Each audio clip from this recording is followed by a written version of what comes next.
Mesdames, Messieurs, bonsoir. Je suis Laurence Honora, donc je préside la société Innovaxium. C'est un réel plaisir pour moi d'être parmi vous ce soir. Je sais que vous êtes tous des passionnés, des adeptes d'astronomie. Je suis très heureuse de partager cet instant avec vous.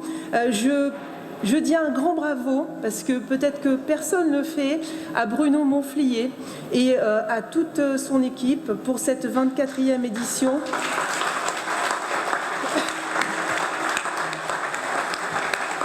Cette belle rencontre du Festival d'astronomie de Florence. Nous sommes partis pour 45 minutes de table ronde que nous ferons suivre de 10 minutes d'échange avec le public. Je suis certaine que vous aurez plein de choses à dire. Et ensuite suivra l'ouverture des festivités et nous enchaînerons avec une séance de dédicace avec Michel Tonini sur la table plateau là-bas. Alors, ce soir, comme vous l'a dit Bruno, toutes nos pensées vont s'élever très très haut, vont nous amener très très loin pour nous concentrer dans l'immensité de l'univers. L'espace est-il l'avenir de l'homme? Pour discuter de cette très énigmatique question, nous avons ici une table d'experts et ces experts sont tous animés par la même énergie. Et cette énergie, c'est celle de la passion de la recherche, c'est celle de l'exploration et c'est aussi celle qui consiste à vouloir aller au-delà, à vouloir aller plus loin. Et je suppose que ici, dans cette salle, vous voulez aussi aller au-delà, aller plus loin. Alors, je vous demande d'accueillir avec beaucoup d'enthousiasme, n'hésitez pas à applaudir les intervenants ici. Alors, je commence par Éric Boussary. Éric Boussary, qui est ingénieur, qui est responsable du projet Pléiades au CNES. Éric.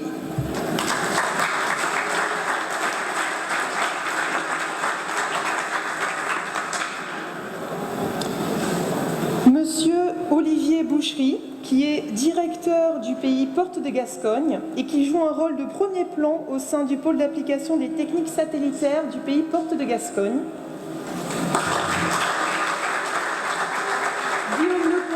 Guillaume Lepointe est un enseignant chercheur, il est localisé au Muséum d'Histoire Naturelle, il est directeur du département Systématique et Évolution et son travail de recherche consiste principalement, ce qui fait plein de choses, à rendre compte de la diversité du vivant par sa structure et par son histoire. Il prend activement part à la diffusion des connaissances et il a rédigé plusieurs ouvrages que je vous suggère, de grande qualité, qui sont des ouvrages de référence dans le domaine. Brigitte Zanda, qui est aussi au Muséum national d'histoire naturelle. Brigitte, la seule femme, normalement, devrait avoir une autre dame qui va arriver, j'espère. Brigitte, elle est enseignant-chercheur et elle est spécialiste des chondrites, qui sont les météorites les plus primitives. Brigitte est l'une des responsables du programme Fripon, dont vous a parlé Bruno, qui est un programme de traque des météorites, et du programme qui lui est associé, qui s'appelle Vigiciel. Michel Tonini, je vous laisse applaudir. Michel Tonini, ancien pilote de chasse, général de brigade, ancien pilote d'essai. Michel a décollé le 27 juillet 1992 en tant qu'expérimentateur sur Soyouz. Dans le cadre de la mission Antares, il a effectué son second vol spatial le 23 juillet 1999, où il était spécialiste de mission sur Columbia. Il a été le chef du Centre des astronomes européens de l'Agence spatiale européenne à Cologne. C'est long, je sais, mais c'est ça, Michel. Aujourd'hui, il est le président du GAMA, qui est le groupement aéronautique du ministère de l'Air. Il est membre du conseil d'administration de la Fondation Van Allen. Et Michel est le principal membre fondateur, et j'en suis très fière, de l'exploration Out of Atmosphere, que je vais vous présenter maintenant et dont vous entendrez parler tout au long de ce festival.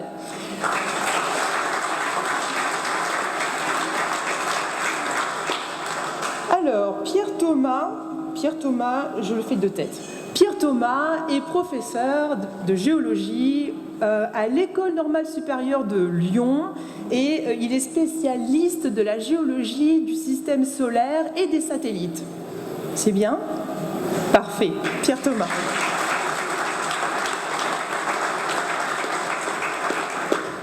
Jean-Marc Lévy-Leblond et il est vraiment multifacette.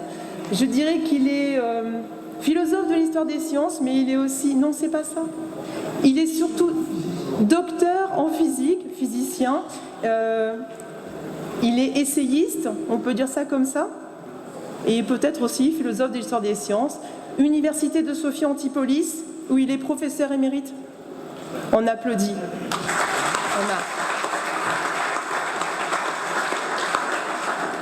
Alors, Jérôme Pérez, c'est notre mathématicien de la soirée.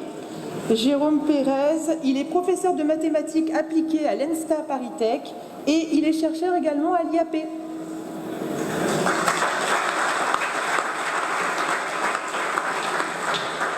Alors rapidement, qu'est-ce que je peux vous dire sur Out of Atmosphere? Out of Atmosphere, c'est une double exploration. C'est l'exploration de l'espace, de l'univers, et c'est l'exploration des idées. Donc, en fait, c'est une invitation à nous élever hors de l'atmosphère terrestre, donc out of atmosphere, et aller dans un endroit où le vide domine, où les températures sont extrêmes et où l'espace est vraiment immense et indéfini. Et c'est dans cet environnement inconnu, un quasi inconnu, on va dire, que l'on va évoluer. En fait, si l'on regarde, aujourd'hui, on a découvert 1700 exoplanètes. Et ces 1700 exoplanètes, on les a découvertes dans ce qu'on pourrait qualifier de 3 unités de volume. 3 unités de volume, alors que notre galaxie en contient 1 million. Et notre galaxie, en fait, c'est une seule parmi le milliard de galaxies qui existent. C'est pour vous dire que l'on est vraiment tout petit, mais vraiment tout petit. Alors, vous l'avez compris, cet environnement où se place Out of Atmosphere, c'est un environnement vertigineux. Et alors, si vous êtes prêts pour ce voyage, vous allez augmenter vos connaissances de l'univers, votre compréhension de l'univers, vous allez participer à la dissémination des savoirs et vous allez autoriser à ce que Out of Atmosphere émoustille votre curiosité. Je vous invite aussi, Out of Atmosphere, à une autre exploration, qui est l'exploration des idées. En fait, en décalant et en démultipliant nos regards sur le monde, en provoquant des rencontres insolites et des échanges, Out of Atmosphere va ouvrir de nouveaux terrains d'expérimentation où libre cours sera laissé à l'inspiration, à l'anticipation et à l'imaginaire. Donc c'est dans ce laboratoire géant qu'est l'univers que les cultures, les expertises et les expériences et les intuitions vont se croiser et vont se mêler. Comme disait Bruno, notre ambition, c'est de lancer de nouveaux défis, de fonder de nouveaux espoirs et de créer de nouvelles entreprises. Donc aujourd'hui, Out of Atmosphere, c'est quoi? Donc Out of Atmosphere rassemble déjà une grande communauté d'explorateurs, parmi eux bien sûr Michel Tonini, mais aussi d'autres spationautes, comme Jean-Pierre Aigneret, comme Jean-François Clairvoy, et aussi, on ne peut pas oublier Hubert Reeves, qui viendra bientôt à ce festival et qui est l'un des parrains de cette fondation Out of Atmosphere. On ajoute à la liste le médecin, enseignant, chercheur, immunologiste que vous connaissez tous, qui s'appelle Jean-Claude Amezen, que vous entendez tous les samedis de 11h à midi sur France Inter, dans les épaules de Darwin. Et nous pouvons aussi, dans la grande liste, dans la longue liste, citer Alain Ducasse. Alain Ducasse, notre cuisinier qui s'est occupé de fabriquer la cuisine qui est partie dans l'espace avec Michel. Alain Ducasse fait partie de cette aventure, mais nous avons aussi Jean Verne, qui est l'arrière-petit-fils de Jules Verne. Donc si vous voulez découvrir toutes ces personnalités-là et bien d'autres, rendez-vous sur la page Coming Soon de Out of Atmosphere. À la fin de l'année, vous allez avoir de disponibles une grande plateforme sur laquelle vous pourrez vous connecter, vous pourrez enregistrer vos témoignages, écouter les témoignages des autres, dire ce que vous pensez de l'univers, quelles sont vos craintes, quelles sont vos aspirations. Vous pourrez voir tous les événements qui se produisent et qui vont mettre en avant l'espace, le Festival d'astronomie de Florence et d'autres rencontres, suivre toutes les missions, la mission Rosetta par exemple et les autres. Vous pourrez également suivre des cours en ligne et vous connecter, et ça c'est très intéressant, à des observatoires partout dans le monde. Et quand ces observatoires mèneront des observations sur leur site, vous pourrez quasiment en direct, voir en direct, regarder ce qui se passe et par échange de tweets, faire sens.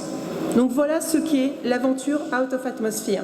Alors maintenant, je vous dis bienvenue dans l'aventure Out of Atmosphere Et pour l'heure, j'aimerais sans plus tarder que nous interrogions sur l'avenir de l'homme et sur l'avenir de l'espace. Ah, parfait. Voilà nos deux intervenants. Venez, on commence seulement la conférence. Alors, nous accueillons Olivier Sanguy.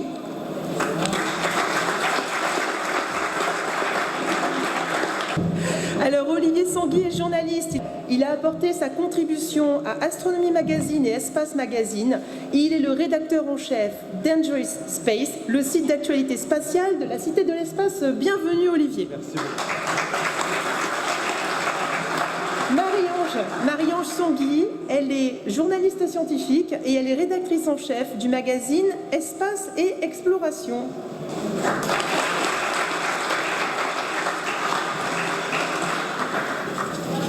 Pour démarrer, juste une petite phrase d'une interview pour le site Big Things, une interview de Stephen Hawking qui a déclaré « Je pense que l'avenir de la race humaine se trouve dans l'espace. Il sera difficile d'éviter une catastrophe sur la planète dans les 100 prochaines années, sans parler du millier ou des millions d'années. L'espèce humaine ne doit pas mettre tous ses œufs dans le même panier ou sur la même planète. » Je vous propose de faire un état des lieux de la place de l'espace dans la vie de l'homme aujourd'hui. Je pense que je vais prendre l'avis du spationaute, Michel Tonini. Michel, quelles sont les missions spatiales en cours et comment en communique-t-on les résultats? Alors en cours aujourd'hui, nous avons principalement un astronaute européen qui vole pour une mission de 6 mois. Toutes les missions aujourd'hui sont des missions de 6 mois qui servent à faire de la science, de la recherche fondamentale et aussi préparer de l'ISS qui nous a permis à nous Européens d'avoir notre maison scientifique européenne arrimée à cette station spatiale de façon à ce que nos ingénieurs et nos scientifiques européens puissent faire leur science européenne. Donc c'est une première. Moi quand j'ai volé j'étais passager. Aujourd'hui, les astronautes européens volent, ils vont dans leur maison scientifique. Et en plus, nous avons cette maison scientifique qui est ravitaillée par un vaisseau européen qu'on appelle ATV. Le 5e et le dernier a décollé la nuit avant-dernière. Et jusqu'à présent, c'est une mission réussie. Donc les 4 premiers ont été extrêmement bien réussis. Les ATV permettent d'aller vers la station spatiale, d'amener environ 8 tonnes de matériel, des ergols, de l'eau, de tout ce qu'on a besoin dans l'espace. Et au retour, il brûle dans l'espace pour détruire toutes les choses qu'on n'a pas utilisées dans l'espace. Et aussi, la TV permet de remonter la station régulièrement. Donc on a une coopération spatiale qui fonctionne très très bien. Et nous avons une mission spatiale qui n'a jamais été aussi florissante au niveau habité, comme aussi au niveau automatique, puisque je dois quand même annoncer le fait que la mission Rosetta, qui a décollé il y a 10 ans, va faire sa phase finale cette année en automne. Et c'est une mission qui est quand même remarquable, unique au monde. Donc on a toujours, dans nos missions européennes, fait preuve d'excellence. Et cette excellence nous permettra d'aller beaucoup plus loin et d'aller vers Mars ou vers un astéroïde. Merci Michel. Alors une question pour Marie-Ange Sanguy qui arrive comme ça, mais si c'est une question très simple pour la journaliste que vous êtes, quels sont selon vous les faits marquants de l'actualité spatiale? Déjà Michel parlait de la TV. La TV, oui, c'est marquant parce que avant-hier, j'ai assisté au lancement depuis la Guyane. Je suis rentrée hier après-midi, enfin même hier soir. Et pour moi, c'était quelque chose de très important, la TV, puisque c'était une contribution, c'était notre cargo européen. Rosetta fait partie des grandes choses aussi. Ce que je voudrais dire sur le cargo ATV, c'est que l'excellence européenne, tout ce qu'on a pu développer comme technologie, va nous servir dans l'avenir, puisque grâce à cette excellence, on va participer à la capsule Orion de la NASA. Donc c'est important, au niveau de l'Europe, il ne faut pas se dire la TV, c'est terminé, mais heureusement, notre excellence, notre capacité va nous permettre d'aller plus loin et de travailler avec la NASA. Notre excellence aussi qui nous a permis, on le sait depuis hier, d'avoir de nouveau l'Agence spatiale française avec le CNES et Sylvestre Maurice. On va participer à Curiosity 2 pour 2020. Donc on a beaucoup de choses qui jusqu'à présent étaient peut-être un petit peu anodines, mais notre excellence française et notre excellence européenne fait que nous participons à des missions internationales et il va y en avoir de plus en plus. Rosetta est une mission européenne et je pense qu'on va avoir de très belles choses d'ici la mi-novembre. Il y a plein de projets, plein de perspectives dans les années à venir, aussi bien au niveau exploration, mais au niveau humain. On devrait voir de très très belles choses dans les prochaines années. Alors, merci. Le micro fonctionne ? Oui. Je vais demander à Olivier Sanguy de compléter ce propos, parce qu'il a peut-être un fait marquant différent de celui qui vient d'être décrit. Alors c'est vrai que c'est difficile en ce moment de passer à côté de la Station spatiale internationale et de Rosetta, qui, bon, je veux dire, c'est l'incontournable. Il ne faut pas oublier que pendant le Festival d'astronomie de Florence, Rosetta va arriver autour de la comète, et en novembre, on va la poser. À la Cité de l'Espace, on a le module taille réelle Philae qu'on peut voir se poser sur un décor cométaire. Donc c'est un peu difficile de passer à côté de ça. Maintenant, ce qu'on peut voir aussi, c'est que toutes ces technologies spatiales d'exploration des comètes, les vols habités dont parle Michel, l'exploration de Mars qu'a évoqué Marie-Ange, ça a aussi une implication dans la vie de tous les jours. La plupart d'entre vous, j'ai vu, vous avez des smartphones. Ce sont des technologies qu'on a accélérées, on ne les a pas mises au point pour le programme spatial, mais on les a accélérées grâce aux différents programmes spatiaux. En venant ici, j'ai vu des tas de champs magnifiques cultivés. Il faut savoir qu'aujourd'hui, les satellites permettent de mieux comprendre, enfin mieux savoir où mettre par exemple les pesticides pour en mettre là où il en faut et pas plus qu'il n'en faut. Il y a les satellites demain, imaginez, je claque là des doigts comme ça et je coupe tous les satellites autour de la Terre. Je peux vous dire qu'on est dans un désordre indescriptible. Alors déjà, si j'avais fait ça pendant la Coupe du Monde, il n'y avait plus de matchs. Donc certains auraient peut-être été contents, mais d'autres n'auraient pas été contents. Il n'y a plus de GPS, il n'y a plus d'Internet dans certaines îles coupées du monde, etc. Il n'y a plus de télémédecine et ainsi de suite. Donc en fait, le spatial aujourd'hui, ce qui est incroyable, c'est qu'il y a ce qui est visible, il y a ce qui est très beau, il y a l'exploration à la Station spatiale internationale, mais il y a aussi tout ce que vous ne voyez pas. Et en fait, tout ce que vous ne voyez pas, si on l'enlève, là, à ce moment-là, vous le verrez. C'est un petit peu le paradoxe du spatial, c'est qu'il est tellement dans notre vie quotidienne que parfois on ne se rend plus compte de son importance. Merci Olivier.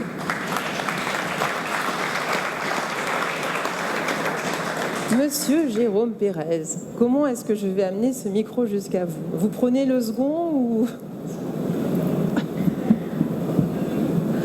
Alors Jérôme, vous êtes mathématicien. Selon vous, les mathématiques s'inspirent-elles encore aujourd'hui de l'espace, du ciel ? Alors, les mathématiques ont eu un développement tout à fait conjoint avec l'astronomie, ça c'est indéniable. Donc, au début des mathématiques, ça s'est développé avec l'espace, et maintenant on peut dire que ça continue à se développer. Le développement des mathématiques est concomitant avec le développement de la physique, c'est assez bien établi, et la physique se nourrit essentiellement, enfin pas essentiellement, mais une grande partie de développement sont issus de la cosmologie, de l'astrophysique.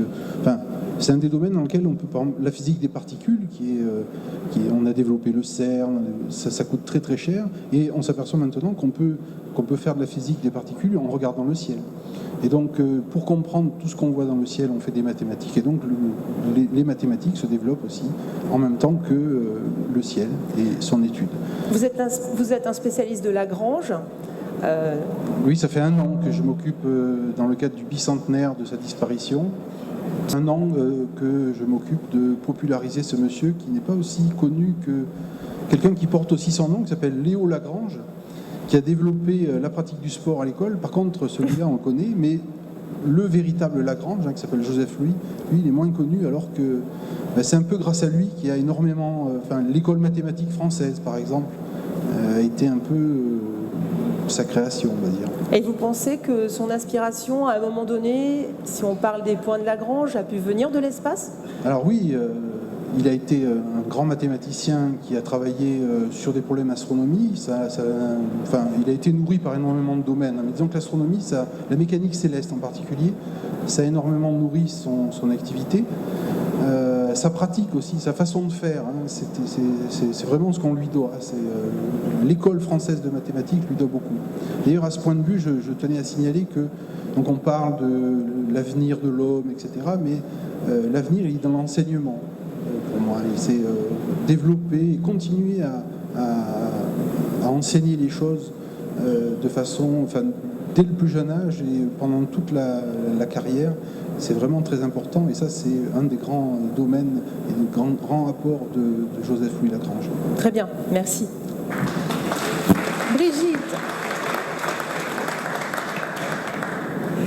Brigitte, observons ensemble, si vous voulez bien, les météorites. Que nous dévoilent-elles, ces météorites? Quels sont les contours des projets que vous menez en ce moment pour suivre ces énigmatiques messagères? Alors, ce sont des objets qui sont relativement rares, ce qui fait qu'elles sont précieuses. Et ce sont des sondes, ce sont des fragments d'objets qui ont peu évolué depuis la formation du système solaire. Et donc, ce sont des sondes du temps. Ce sont aussi des sondes de l'espace, puisque ce sont des fragments des corps de l'espace. Donc, tous ces titres-là nous permettent de comprendre de quoi est formé le système solaire et comment il s'est formé, quelle est son histoire. Donc, elles sont intéressantes pour ça. Et ce sont des objets qui sont relativement rares, puisqu'en France, des chutes observées, on en connaît 65. Disons que la première date de 1492, mais réellement, on les conserve depuis 1800 à peu près. Donc, ça fait quand même très, très peu d'objets. Et en plus, quand les objets séjournent au sol, ils vont se détériorer relativement rapidement. Pour cette raison, on a mis en place donc ce réseau on est en train de mettre en place ce réseau dont Bruno a parlé. Et l'idée, c'est quand un objet tombe, de remplacer les yeux humains par des caméras et de pouvoir aller très rapidement sur le terrain, savoir où ces objets sont tombés, pouvoir aller les retrouver sur le terrain. Et ça veut dire avoir des objets extrêmement frais et peut-être des objets nouveaux qu'on ne connaît pas à l'heure actuelle. Chacune de ces objets, c'est ça que j'aurais dû dire, c'est une fenêtre en fait sur un moment ou un endroit du système solaire. Ça, c'est fripon. Alors, les caméras, c'est fripon. Et tout autour de ça, il y a un projet éducatif donc, qui s'appelle Vigiciel, qui consiste effectivement à former le public à la reconnaissance des météorites, de manière à ce qu'ils puissent nous accompagner sur le terrain. C'est la partie science participative, et donc qui nous accompagne sur le terrain pour aller chercher les objets avec nous. Et c'est pour ça qu'on a une répétition donc, cette année, parce qu'on n'a pas d'expérience dans ce domaine. Avoir 100 personnes qui arrivent et puis les lâcher sur le terrain à la recherche de quelque chose, ça demande une certaine organisation. On ne sait pas quelle surface ils vont être capables de couvrir. Donc tout ça, vous allez apprendre, mais nous aussi, dans cette battue. Et je dois dire que pour que ce soit une vraie battue en grandeur nature, il n'y aura pas l'excitation de savoir qu'il y a un objet qui vient de tomber, qu'on est en train de le chercher. Mais pour qu'il y ait quand même une certaine excitation, on va mettre effectivement quelques météorites sur le terrain. Et ceux qui les trouveront les garderont. Alors bonne chance pour la recherche des météorites. Merci Brigitte. Guillaume Lepointre. Quelles sont, selon vous, les aptitudes du vivant à comprendre et à explorer l'univers, si l'on considère la vulnérabilité de l'humain face à l'immensité du vide, face à l'apesanteur, face au confinement et face au rayonnement cosmique? Oula, beaucoup de choses. Il se trouve que j'ai eu la chance de faire du terrain en Antarctique. Alors l'Antarctique, on se dit c'est formidable, c'est grand, ça n'appartient à personne, on peut aller se promener, ce sont de vastes espaces vides de toute présence humaine. Et puis quand on sort et puis que tout à coup, mince, il faut sortir, mais le blizzard se lève de 220 km/h, le vent, une température de contact de moins 30 degrés, on n'a pas l'impression de pouvoir sortir. Et donc en fait, quand on va sur une base antarctique, on est confiné dans la base. Et je me fais cette réflexion à propos de l'aptitude des humains à sortir de l'espace terrestre. D'ailleurs, je vais poser la question à Michel, parce qu'il est mieux placé que moi pour y répondre. Déjà que quand on est sur une base antarctique, on se sent dans une boîte à conserve à ne pas pouvoir sortir et à supporter les collègues. On a bien envie de lire une BD. Et, moi, je suggérais que dans les engins dans lesquels vous êtes, on génère en quelque sorte des machines à blagues pour faire marrer les mecs, parce que un voyage pour aller sur Mars, c'est combien? 1 an, c'est ça? 6 mois, bon, même 6 mois dans une boîte à conserve à supporter les autres, ça ne doit pas être marrant, non. Il faudrait inventer un truc pour faire marrer les gens. C'est une boîte à conserve avec beaucoup de jolis hublots qui donnent une vue fabuleuse sur la Terre et sur les étoiles. Ah, on verra les étoiles, si, oui. Bien sûr, on verra les planètes et les étoiles. Pas pareil. Les étoiles, lorsqu'on est dans l'espace, on les voit sans le frein atmosphérique, donc on voit toutes les couleurs des étoiles. Imaginez-vous que vous voyez un sapin de Noël à la place de points jaunes que vous voyez de la Terre. Donc c'est une vue tout à fait différente. Michel, on va peut-être... C'est encore un petit commentaire? Non, juste regarder par la fenêtre, ça n'empêche pas de faire éteindre la radio au gars à côté qui la met trop fort. Je veux dire par là que il y a beau avoir le paysage dehors, il faut quand même s'étaper les 6 mois dans la... Voilà. C'est vrai. Pierre Thomas?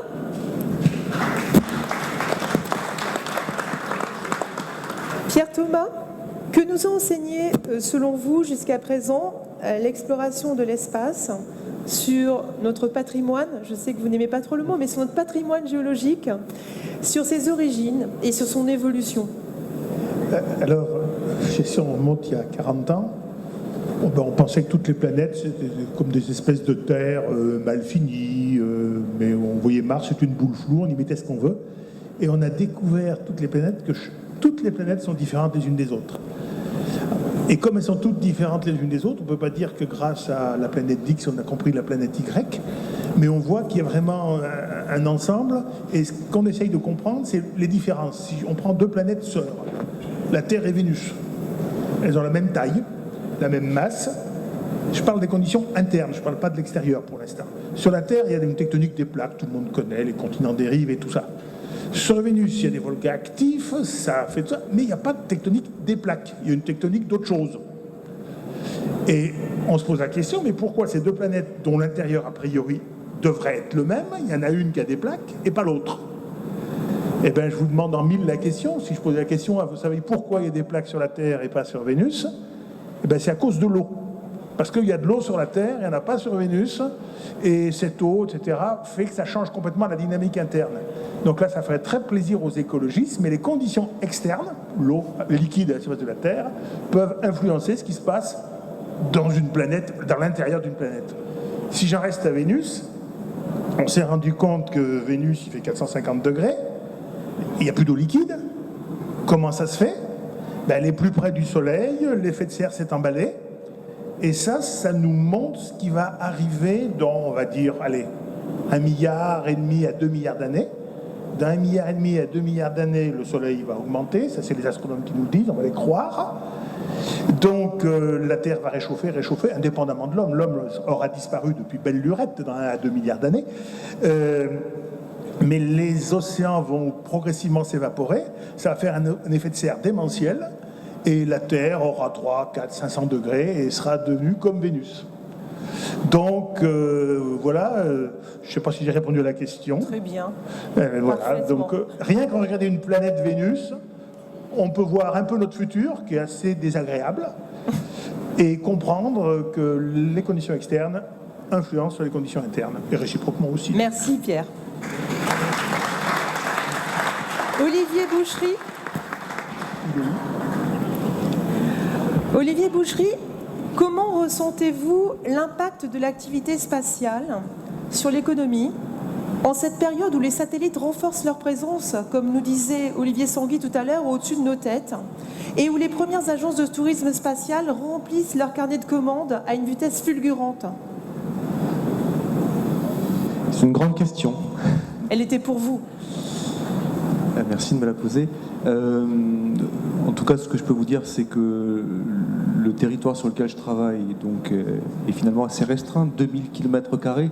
On n'est pas sur l'espace, sauf qu'il y a quand même un rapport entre l'un et l'autre. Mon travail qui consiste à accompagner des collectivités dans leurs projets de développement, et les collectivités ont en charge, au-delà de l'économie dont vous parlez, un travail qui vise à préserver l'environnement, et à travers des choix qu'ils font en matière de transport, d'urbanisme ou d'énergie. Donc finalement, il y a une articulation entre les projets de développement qui sont portés par des collectivités, notamment au titre du développement économique, et l'activité humaine qui génèrent parfois des pollutions et parfois des déséquilibres.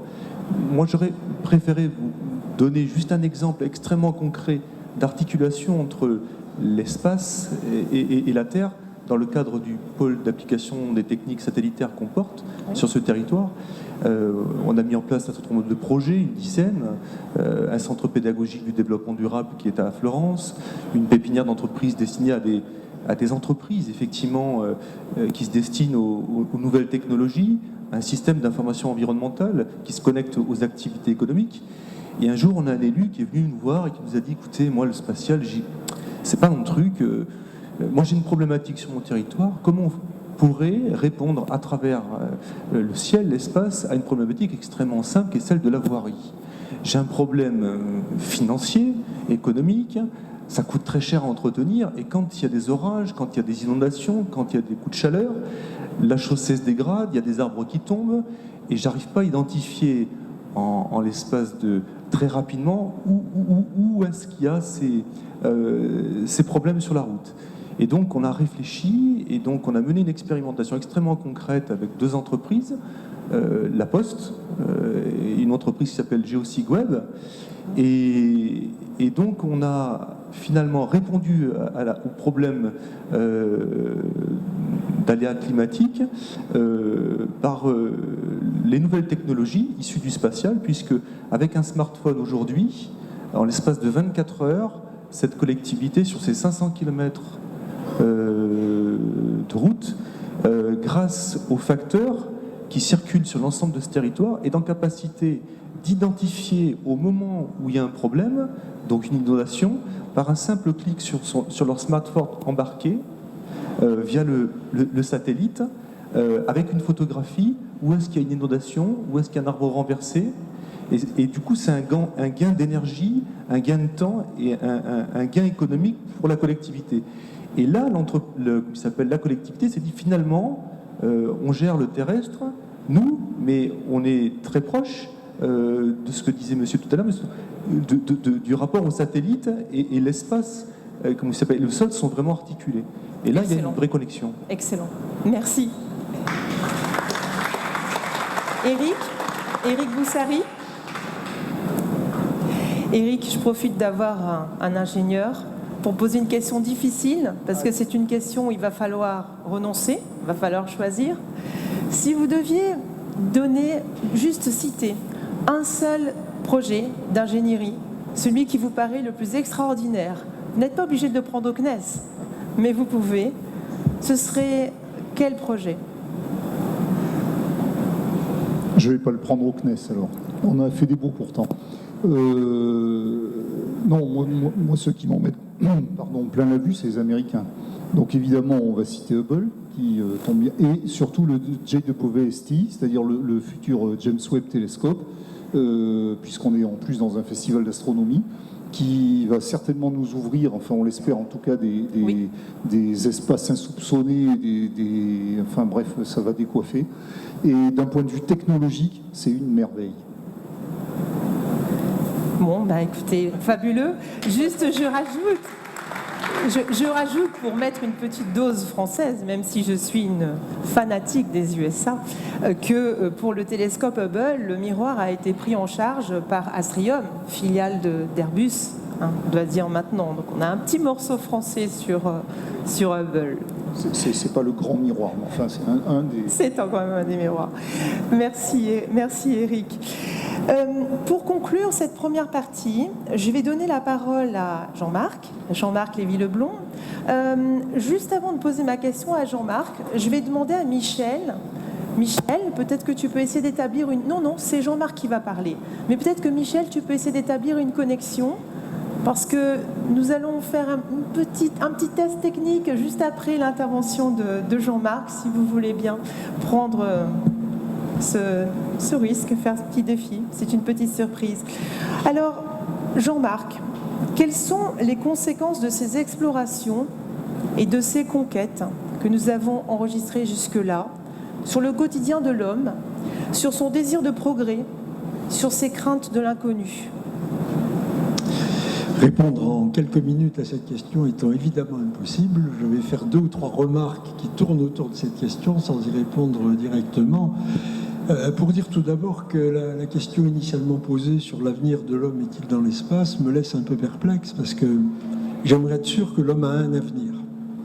Et que ce qui me préoccupe, c'est pas tellement l'avenir à long terme, dans 100 000 ans ou 1 million d'années éventuellement, c'est demain. Vous ouvrez tous vos journaux aujourd'hui, de quoi est-il question? Des massacres à Gaza, de la fièvre Ebola, de la faillite de l'Argentine, etc. Il me semble qu'il faut que nous gardions ça en tête parce que ce dont nous parlons aujourd'hui, aussi passionnant, intéressant et motivant que ce soit, il faut bien dire que c'est un luxe de riche par rapport à l'ensemble de l'humanité, puisque là était la question. Deuxième remarque, je crois qu'il faut être très prudent et distinguer soigneusement ce qui relève de la technique et ce qui relève de la science et de la connaissance. Alors que la technique, ça a déjà été dit, que les progrès de la technique aient déjà des répercussions notables, en particulier via le GPS ou d'autres, c'est évident. Simplement, il faut remarquer que la mise au point de ces techniques, y compris d'ailleurs en amont, celle des lanceurs de fusées, etc., ne doit strictement rien à la science vraiment contemporaine. C'est l'inverse. Ce sont des découvertes scientifiques du début du XXe siècle, voire souvent du XIXe ou XVIIIe, qui ont permis ce développement technique. Et pour l'essentiel, il me semble que les avancées technologiques dans cette toute petite couche qui nous entoure, out of atmosphere. Pourquoi en anglais d'ailleurs? En français, ça marche très bien aussi. C'est un projet sans frontières. Donc on a essayé de trouver une langue commune, mais on peut l'appeler. Il y en a d'autres. Le chinois est plus parlé dans le monde que l'anglais. Alors bienvenue à la traduction chinoise, je suis preneuse. Oui, je pense que c'est le truc. Bon, donc, ceci pour dire simplement que la plupart des grandes découvertes que nous avons faites dans l'espace auxquelles Pierre faisait allusion tout à l'heure, évidemment, un certain nombre d'entre elles viennent des télescopes en orbite, Hubble, bientôt Webb, mais la plupart sont faites soit au sol, et bientôt nous aurons des télescopes au sol beaucoup plus puissants et performants que ceux que nous envoyons dans l'espace, soit dans des sondes ou des navettes que nous envoyons de plus en plus loin, qui nous apportent des informations tout à fait passionnantes, mais qui ne sont pas habitées. Il n'y a pas d'hommes qui nous rapportent des informations scientifiques passionnantes de l'espace, ou au moins très peu. Et donc je crois qu'il faut soigneusement distinguer ce qui est de l'ordre des avancées technologiques et économiques, dans lesquelles il ne faut quand même pas oublier que la mise au point de toute la technologie spatiale est enfant de la guerre. C'est les V2 qui ont ouvert la technologie spatiale, et puis la guerre froide. Et donc si nous arrivons sur 1 ou 2 satellites de temps en temps à mettre un télescope d'observation, tant mieux. Il faut bien vous rendre compte que s'il n'y avait pas les fusées, les satellites militaires ou de télécommunications, il n'y en aurait pas non plus de scientifiques. Et ensuite, savoir que autant l'espace m'intéresse, pour l'avenir, je crois que c'est la pensée de l'homme, mais pas sa présence physique qui a un avenir dans l'espace. Merci beaucoup. Alors, comme promis, Michel m'a fait un signe. Il m'a fait un signe comme ça, pour me dire que la connexion a été établie. Donc Michel va mettre en place son micro et nous avons la chance d'avoir en direct Michel Chevalet, journaliste scientifique que vous connaissez tous bien. Et Michel Chevalet va nous dire, si le micro porte et fonctionne, eh bien, ce que lui pense de la question qui nous préoccupe aujourd'hui, à savoir, l'espace est-il l'avenir de l'homme? Très bien, donc est-ce que tu me reçois aussi? Moi je me reçois très bien. Alors on a une question pour toi. Est-ce que tu penses que l'espace est l'avenir de l'être humain? Ah, il va y contribuer. Je ne sais pas si tout passera par l'espace, mais peut-être que ça permettra peut-être à l'humanité de se trouver, de se donner un second souffle. Hein, oui. Parce que la solution de nos problèmes, souvent, passera par l'observation de la Terre, c'est-à-dire avec le recul nécessaire. Et notamment, moi, je pense à tout ce qui touche les modifications du climat à venir. Hein. parce que quels que soient les efforts que l'on va faire pour réduire notre consommation de produits carbonés, on va dans le mur, on va dépasser les 2 degrés, hein, c'est ce que dit Jean Jouzel. Donc c'est l'observation, la multiplication des satellites d'observation sur la haute atmosphère, sa composition, ce qu'il y a dans les nuages, la surveillance de l'océan, qui est le piège à calories et à gaz carbonique, qu'on trouvera des solutions, si vous voulez. Voilà. Très bien, très bien. Merci Michel. beaucoup. Merci beaucoup. Merci Michel. Et bien là, on est en direct depuis le Pix Midi pour la Nuit des Étoiles. Et on a fait référence, là, à l'instant, à Canal Plus en direct, en incitant les gens à aller à Florence, à la ferme des étoiles, pour vous rendre hommage. Merci Michel, merci beaucoup. À demain Michel. Tout le monde applaudit, Michel. Merci beaucoup. À demain Michel, merci. Avec plaisir. Eh bien, je viendrai vous voir. À bientôt. Merci Michel. Alors après ce tour de table d'état des lieux, je vous propose d'ouvrir grandes les portes de l'anticipation pour discuter des futurs possibles vers lesquels nous conduirons nos prochaines missions spatiales et les limites que ces prochaines missions spatiales nous amèneront à franchir. Alors pour démarrer cette deuxième partie, Marie-Ange Sanguy, une question d'imagination, une question d'anticipation. Si vous deviez rédiger un article sur le futur, un article d'anticipation sur les résultats d'exploration de l'univers, quelle en serait la teneur? Belle colle, hein. Je pense que je partirai certainement, comme beaucoup de gens qui en rêvent, sur Mars. Et je pense que je serai déjà installée là-bas avec une grande communauté. Et on serait déjà en train de terraformer Mars. Et je pense que je serais vraiment dans ce style d'anticipation, en me disant qu'on a trouvé des moyens d'abord d'accélérer notre capacité à nous déplacer dans l'espace, parce que pour l'instant on est un petit peu lent. Il faut 4 à 6 mois pour aller vers Mars. Si on pouvait accélérer un peu la cadence, ça serait mieux, ne serait-ce que pour la protection de nos astronautes. Ensuite, on aurait trouvé des solutions pour se protéger sur Mars aussi, parce qu'il y a pas mal de radiation. Bon, je sais, ça fait beaucoup de choses, mais on est dans l'anticipation, donc on peut tout imaginer.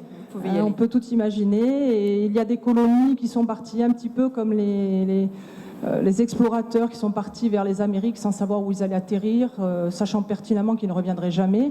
Donc je suis un peu dans ce principe-là. Voilà, je suis partie avec ma famille, j'ai atterri sur Mars.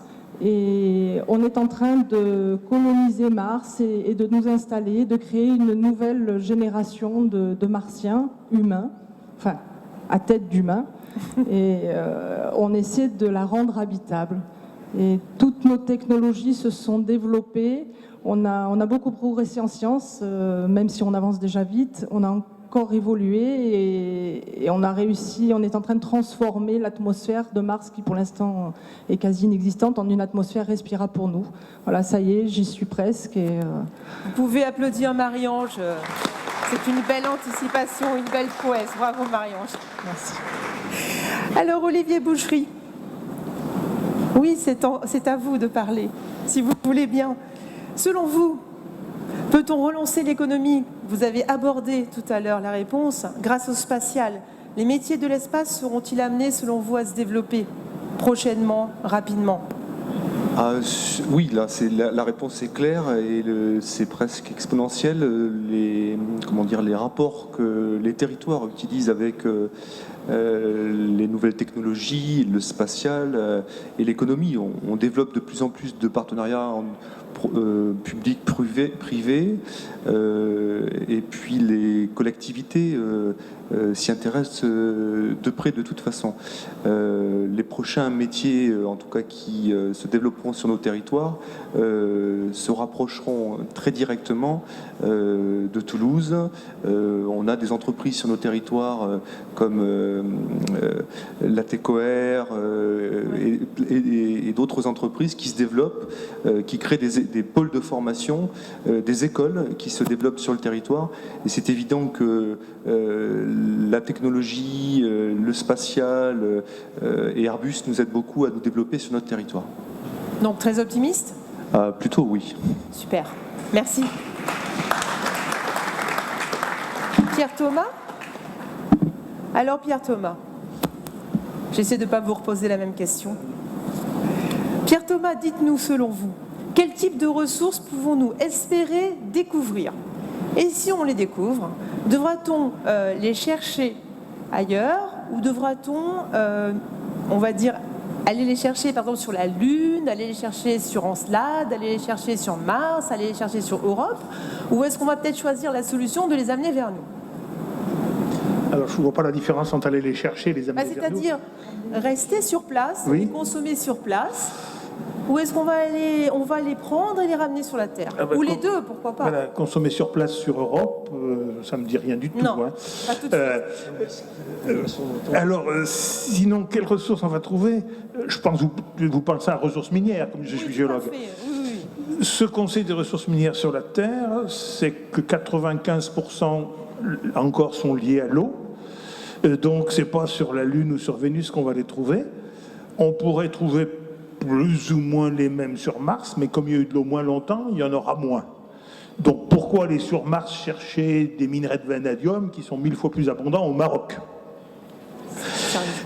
Ensuite, il y a des ressources dont on a peut-être besoin en petite quantité sur Terre. Je pense à certains métaux rares, comme les platinoïdes, qu'avec 1 kilo de platine, on fait je ne sais pas combien de millions de piles à combustible.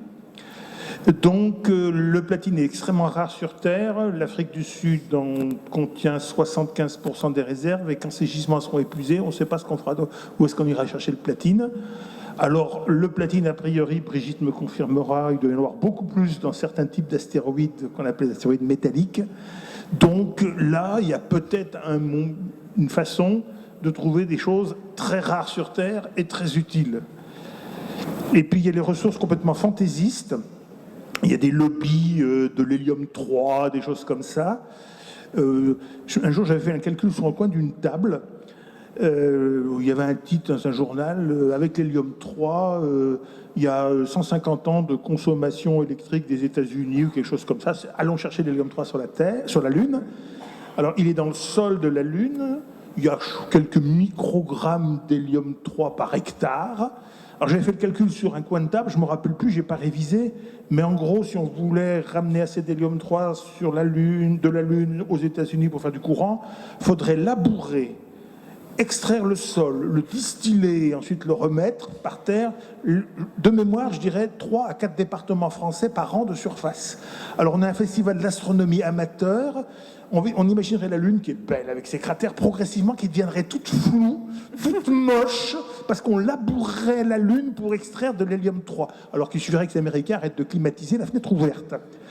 Et puis, dernière chose que je voudrais dire, on a parlé de terraformation, tout à l'heure on pourra en parler, parce que souvent c'est également un peu du fantasme.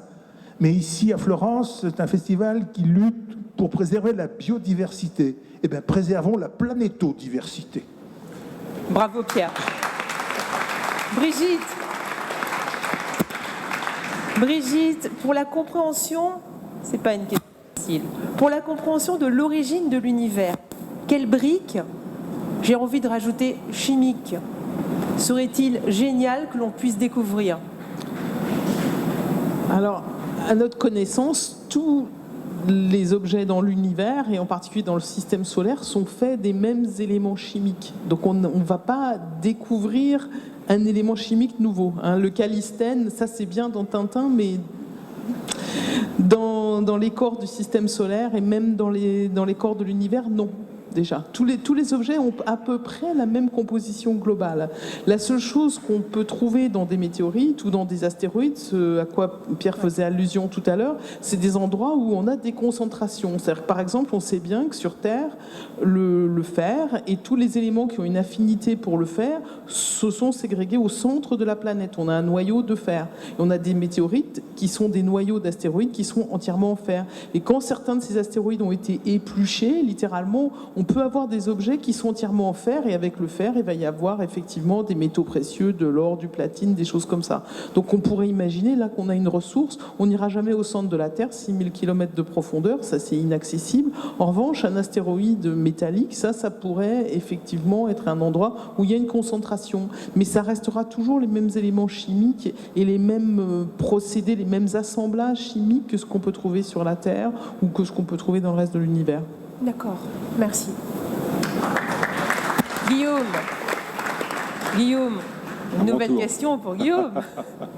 Guillaume, si on voulait réfléchir dans la même optique et qu'on se disait, pour comprendre l'origine de l'univers, si on veut rester sur ce point et aller dans l'anticipation, quelle brique manquante serait une brique vivante ? Il se trouve qu'en fait, les briques, on vient de les trouver. Il y a 60 ans, quand on voulait imaginer les briques élémentaires chimiques de ce qu'on appelle le vivant, on imaginait des réactions chimiques contrôlées, mimant les conditions physiques et chimiques de la Terre primitive, la fameuse expérience de U.M. Miller. Enfin bon, bref, on essayait de trouver la ressource, la brique élémentaire de la vie sur Terre. Oui. Or, depuis quelques décennies, on découvre de plus en plus d'acides aminés, c'est-à-dire ces petites briques élémentaires qui font nos protéines. Oui. On trouve ces acides aminés au cœur des météorites. Alors, je viens de me le faire confirmer auprès de Brigitte. Aujourd'hui, on en est à un peu plus de 70 types d'acides aminés trouvés dans le cœur des météorites. Et ce sont des acides aminés dont l'origine est extraterrestre. On trouve même d'ailleurs des acides aminés associés entre eux, ce qu'on appelle des petits polypeptides, et ça c'est le début des protéines. Et je conclurai en disant qu'aujourd'hui, la biochimie réfléchit très sérieusement, réfléchit très sérieusement à voir les protéines comme les premiers éléments présents de la vie, disons présentant les caractéristiques de ce qu'on appellerait le vivant, plutôt que les acides nucléiques. Il n'y a pas un commissaire de police qui ne fait pas son enquête à base d'ADN, tout le monde parle d'ADN, ça fait 50 ans qu'on a les yeux fixés sur l'ADN. En fait, on est en train d'en revenir, et on est en train de revenir dans une nouvelle période de la biologie où l'origine de la vie, ça pourrait peut-être bien être les protéines, même sans ADN. Alors, je n'ai pas le temps d'expliquer comment ça peut se faire, mais ça sera peut-être l'objet d'un festival plus tard. Et on sent bien qu'il y a du contenu derrière. Ah oui. On sent bien. Merci beaucoup. Olivier Sanguy.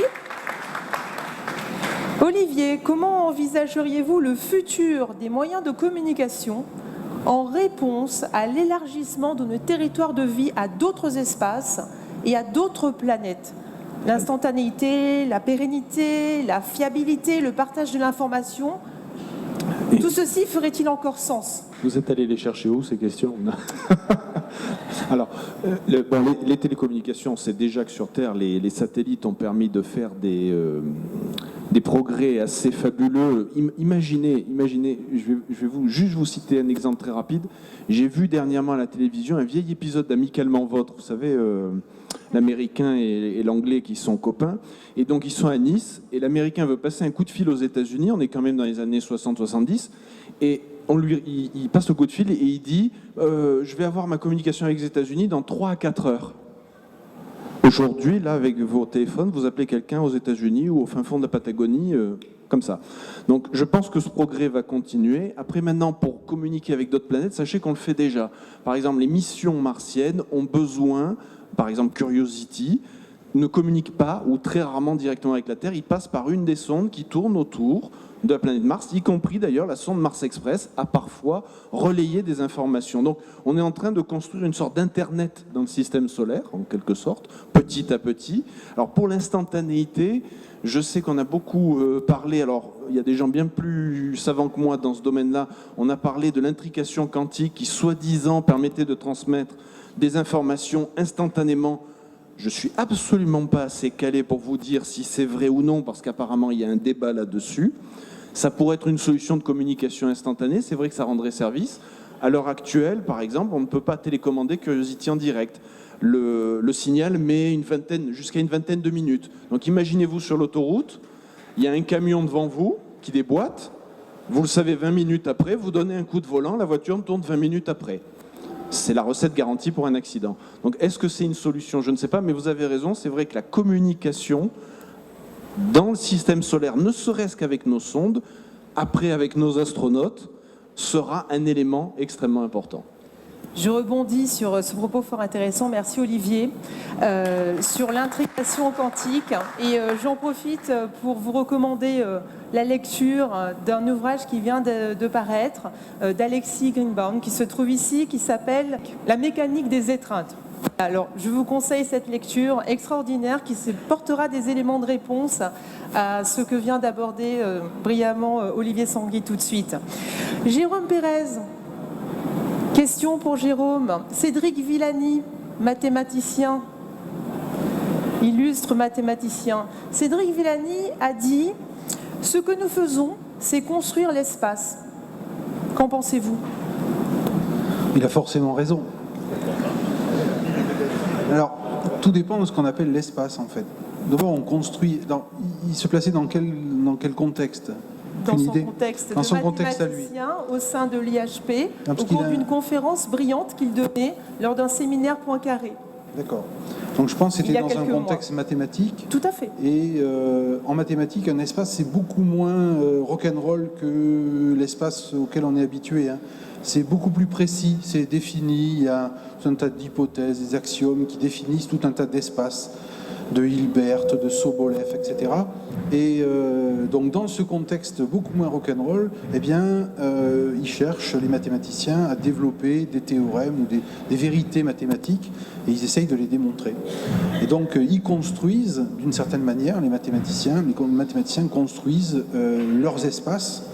Alors après, est-ce que c'est transposable à notre espace? C'est un petit peu plus compliqué. Hein. Il y a la réalité mathématique, c'est pas du tout, c'est pas la réalité des hommes en général. Mais bon, il avait raison de ce point de vue-là. Merci Jérôme. On passe le micro à Éric Boussary. Éric, on va aller aussi dans l'anticipation. Ça va être une question du même type que celle que j'ai posée oui, à votre collègue. C'est, imaginez, mais vous n'êtes pas journaliste scientifique, vous êtes ingénieur, imaginez la future mission qui vous paraîtrait extraordinaire. Si vous deviez l'anticiper, quel pourrait en être, non pas le contour, sans aller dans le détail, mais l'objet principal?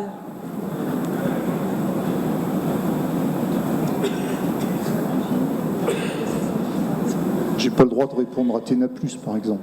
Bien entendu que si. Non, je suis coincé par la question parce que il y a tellement de problématiques qui peuvent être adressées par l'espace, depuis l'espace, et tellement de sujets qu'on n'arrive pas à traiter aujourd'hui, faute de moyens financiers en fait, hein, parce que les moyens techniques existent, que finalement, je ne sais pas par quel bout l'attraper, étant donné qu'il y a effectivement la surveillance de la planète, comme on l'a dit tout à l'heure, les évolutions climatiques, le savoir où sont les puits de carbone, où sont au contraire les endroits qui envoient du carbone dans l'atmosphère, que ce soit de manière par l'homme ou pas par l'homme d'ailleurs. Que ça soit l'évolution de la composition de l'atmosphère ou que ça soit la recherche de la science pure fondamentale vers l'univers, que je ne sais pas par quel bout commencer. C'est-à-dire, je dirais, tiens, il faut tout faire. Vous avez déjà commencé, là. On a commencé, mal, hein. Oui, on aimerait en faire plus d'un coup. Voilà. Donc, je ne sais pas répondre à cette question. Mais vous avez partiellement répondu. En tout cas, vous avez fait des choix. Merci, Éric. Jean-Marc Lévy-Leblond. Consécutivement à la démultiplication de nos terrains d'exploration, de nos terrains de jeu, imaginez-vous que l'être humain développera de nouveaux modes de pensée, de nouveaux types de théories, de nouvelles bases culturelles? De nouveaux types de pensée, je ne sais pas. De nouvelles théories, sûrement oui. De nouvelles pratiques culturelles, je l'espère. Si on veut parler de théorie, est-ce que vous pensez qu'on ira vers l'unification? Est-ce que vous pensez qu'on ira vers la catégorisation, vers l'unification? Ça, vous savez, chaque fois que la physique a réussi à unifier les forces qu'elle connaissait, elle en a découvert des nouvelles et donc il a fallu recommencer. Je ne vois aucune raison pour que ça s'arrête. C'est-à-dire que c'est un fantasme qu'il faut absolument suivre, mais je doute qu'il aboutisse. Et franchement, je n'en aurais pas très envie. J'aime mieux la multiplicité du monde que son unité. Juste un mot pour être un peu plus général. Il me semble que l'espace, alors pris au sens où je l'entendais tout à l'heure, c'est-à-dire l'espace que nous pensons, et pour toujours à mon avis depuis la Terre, oui, nous pose de nouveaux problèmes. Et ça, c'est intéressant. C'est intéressant de savoir que nous ne connaissons que 3-4% de la matière qui est dans l'univers. Ça, c'est peut-être ce qu'on a pris de plus passionnant dans les dernières décennies, c'est que nous ne savons pas de quoi est fait la majorité de l'univers. Donc ça, oui, de ce point de vue-là, la découverte, j'aime mieux ce mot-là que conquête, hein, la découverte et la connaissance de l'espace nous apporte, nous donne à penser. Et pour terminer, il y a juste un fantasme, puisque vous nous interrogiez sur nos rêves. Tout à fait. Moi, mon rêve, mais je ne pense pas que je le verrai de mon vivant, ça serait de rentrer en contact avec une éventuelle civilisation extraterrestre. Là, le jour où on le fait, tout peut changer. Parce qu'il n'y a aucune raison, d'abord, qu'ils soient comme nous, par conséquent, aucune raison qu'ils pensent comme nous, et ça risque d'être un choc culturel comme on n'en a jamais vécu dans l'histoire de l'humanité. Maintenant, quand ça sera, je n'en sais rien. Est-ce que ça sera? Pas forcément. Rien ne dit que les espèces intelligentes ont une très longue durée de vie. Merci beaucoup. Michel Tonini. Michel, pour conclure, selon vous, dans quelle mission future se placent les plus grands enjeux pour l'humanité? Alors aujourd'hui, on regarde bien ce qu'a fait l'humanité depuis qu'elle se transporte à pied, à cheval, en voiture, en bateau, en avion. On voit qu'on a des traces de 50 000 ans de transport. L'espace, enfin l'accès dans les vols habités a 50 ans. Donc c'est vraiment un début. Et quand on regarde bien ce que les êtres humains ont fait depuis le départ, à chaque fois qu'on a inventé un moyen de transport, on n'a jamais fait de régression. Donc on n'a que 50 ans d'accès à l'espace habité et il n'y a aucune façon, aucune raison qu'on puisse en faire la régression. Alors les projets futurs, c'est bien sûr la station spatiale dans laquelle l'Agence spatiale européenne est vraiment fortement impliquée, mais on voit très bien que la Chine est un pays émergent, l'Inde veut également rentrer dans l'espace habité, donc on pourrait avoir un premier projet qui serait une autre station spatiale à 7 candidats, à 7 partenaires, donc avec la Chine et avec l'Inde. À souligner au passage le fait que la Chine est la seule agence spatiale mondiale à faire un parcours sans faute depuis le début, alors que les gens pensaient qu'ils allaient se planter. Ensuite, l'autre objectif, c'est la Lune. La Lune pour faire un village international sur la Lune qui permettrait de préparer le travail futur que l'on ferait sur Mars ou sur une destination future. Donc la Lune, c'est vraiment le moins cher, le plus accessible, bien que ce soit cher quand même. On pourra parler des prix après si on veut. Enfin, l'espace n'est pas vraiment cher quand même.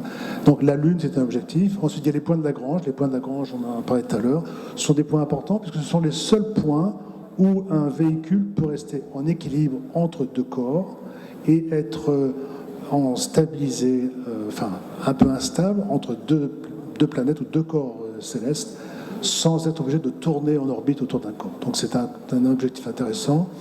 On y pense aussi. L'autre objectif, c'est Mars. Mars, pourquoi? Pour savoir s'il y a eu de la vie sur Mars et ce qui reste de la vie sur Mars. On pense qu'il y a encore quelques traces de microbes dans l'eau liquide qui est sur Mars. Donc il faudrait creuser sur Mars. Aujourd'hui, on ne sait pas creuser automatiquement. Donc il faut amener, comme dans le film américain, des creuseurs, des space cowboys qui vont creuser pour aller chercher l'eau liquide de Mars. Alors ça, c'est un objectif. Et l'objectif que moi, qui m'intéresse le plus, c'est le scénario de la Sibérie de l'année dernière, c'est-à-dire envoyer une mission humaine pour dévier un astéroïde de la Terre. Donc ça, on sait très bien qu'on est environné de façon massive par des astéroïdes. Et un jour, c'est comme la loi du billard, ça va taper sur la Terre. Ça a déjà tapé sur la Terre, ça retapera. Et il n'y a que l'être humain qui puisse faire une mission de déviation d'un astéroïde pour les raisons que Olivier a expliqué tout à l'heure, c'est que le délai de transmission d'un ordre est très, très très long, donc il faudra aller sur place, in situ, pour commander des petits moteurs nucléaires, bien sûr, pour dévier et essayer de dévier la trajectoire de l'astéroïde de la Terre et sauver cette Terre.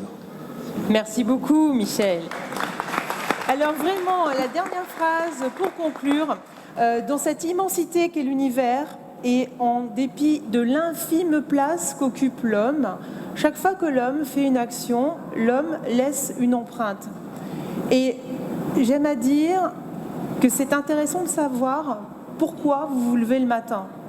Et que chaque matin, quand vous vous levez, vous avez envie, vous, de faire une action.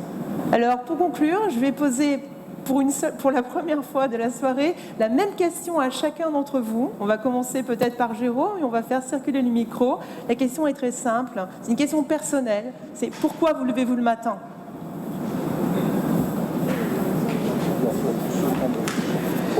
Moi, quand je me lève le matin, je mets la musique à fond, je danse pendant une demi-heure. Ensuite, je prends mon vélo, je grimpe la côte qui me mène sur le plateau de Saclay, où il y a mon laboratoire. Et ensuite, je travaille. Et ça me donne envie de me lever tous les matins pour faire ça. Merci. Jean-Marc ? Je ne vois pas du tout pourquoi, en tant que scientifique, j'aurais une réponse particulière à cette question. Je me lève pour voir la femme que j'aime, mes petits-enfants, vivre. Merci. Alors, c'est une question qui est bizarre parce que ça veut dire quoi, pourquoi ? Moi, je dis je me lève le matin, c'est un petit peu de ma prostate, hein, donc c'est une raison anatomique. Quand les cheveux blanchissent, voilà. On peut se demander pourquoi le matin. Ça, c'est parce que l'homme est lié au cycle jour-nuit, c'est la Terre qui domine. Alors, bien sûr, quand on nous met dans une grotte, c'est pas tout à fait cycle, mais la planète domine l'homme et notre cycle est bâti sur celui de la planète. Et sinon, pourquoi je me lève le matin ? Des fois, je fais un métier qui me plaît vachement et je me dis, qu'est-ce que je vais faire aujourd'hui ? Qu'est-ce que je pourrais faire ? Et je pense, par exemple, à une idée d'un article pour Planète Terre ou qu'est-ce que je vais changer dans le cours que je vais faire la semaine prochaine et des choses comme ça. Merci. Juste tous les problèmes privés, mais ça, c'est privé. Merci Pierre. Michel ?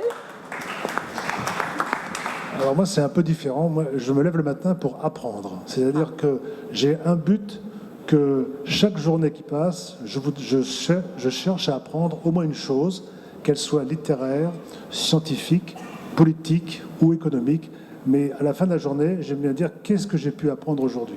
Et je pense que si on a ce désir d'apprendre tous les jours, c'est un moteur. Et c'est un moteur qui n'est pas très cher, parce qu'apprendre ne coûte pas cher et c'est extrêmement enrichissant. Merci Michel. Brigitte ?